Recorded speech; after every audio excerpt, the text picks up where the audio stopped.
வணக்கம். இது தாராஸ் கிச்சன். இன்றைக்கி நம்ம பார்க்க போகிற டிஷ் வந்து எக் கிரேவி. வாங்க எப்படி செய்யலான்னு பார்க்கலாம்.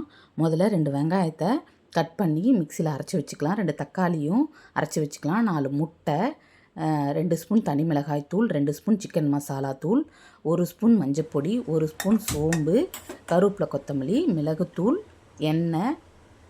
வாங்க இப்போது அடுப்பத்தை வச்சு வானலை வச்சு ஒரு 3 ஸ்பூன் எண்ணெய் விட்டுக்கலாம்.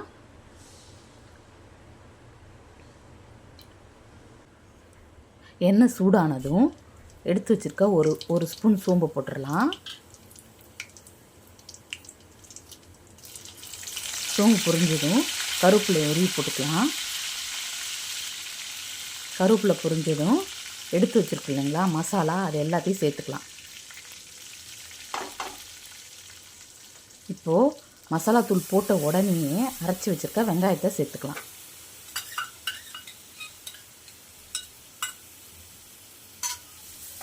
வெங்காயத்தை நல்லா வதக்கி விட்டுறலாம்.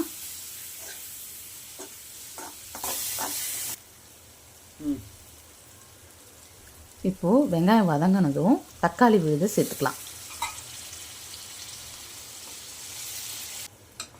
அதையும் நல்லா வதக்கி விட்டுறலாம்.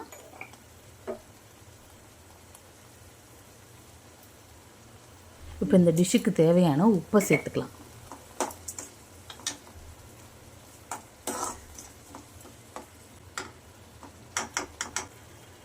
இப்போ நல்லா வதங்கிறதுக்காக ஒரு தட்டை போட்டு மூடி வச்சிடலாம். இப்போ பாருங்கள், எண்ணெய் பிரிஞ்சு வர அளவுக்கு வதங்கிடுச்சு. இருந்தாலும் நம்ம கிரேவியாக கிடைக்கணும்ல, அதுக்காக கொஞ்சமாக தண்ணி விட்டுக்கலாம்.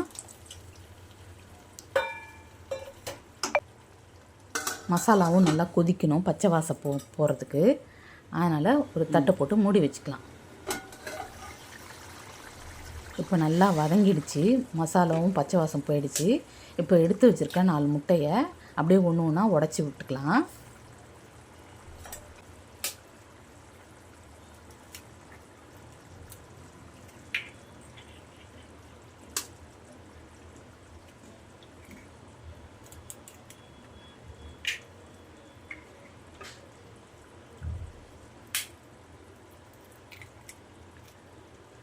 முட்டையை உடச்சி ஊற்றிட்டு எதுவுமே பண்ணாதீங்க, டிஸ்டர்ப் பண்ணாதீங்க. கொஞ்சமாக மிளகுத்தூள் சேர்த்துக்கோங்க. அது மேலே கொஞ்சோண்டு கொத்தமல்லி சேர்த்துக்கோங்க. இப்போ முட்டை வேகிறதுக்காக ஒரு தட்டை போட்டு மூடி வச்சுக்கலாம். மிளகுத்தூள் போட்டாங்க இல்லைங்களா, முட்டை எவ்வளோ அழகாக இருக்குங்க பார்க்குறதுக்கு. பாருங்கள், பார்க்குறதுக்கும் அழகாக இருக்கும், டேஸ்ட்டும் நல்லாயிருக்கும். அதுக்காக தான் மிளகுத்தூள் சேர்க்குறோம். இப்போ லைட்டாக அசைச்சி விடுங்க, முட்டை வேகிறதுக்காக. அப்படியேவும் வேக வச்சு எடுத்துக்கலாம். வேணும்னா திருப்பி விட்டும் வேக விட்டுக்கலாம்.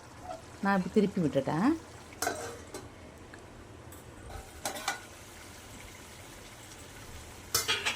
முட்டை நல்லா வெந்துடுச்சு, கிரேவியும் ரெடி ஆகிடுச்சு. இப்போ ஒரு சர்விங் பவுலுக்கு மாற்றிக்கலாம். முட்டை கிரேவி இப்படி செஞ்சு பாருங்கள், ரொம்ப டேஸ்ட்டாக இருக்கும்.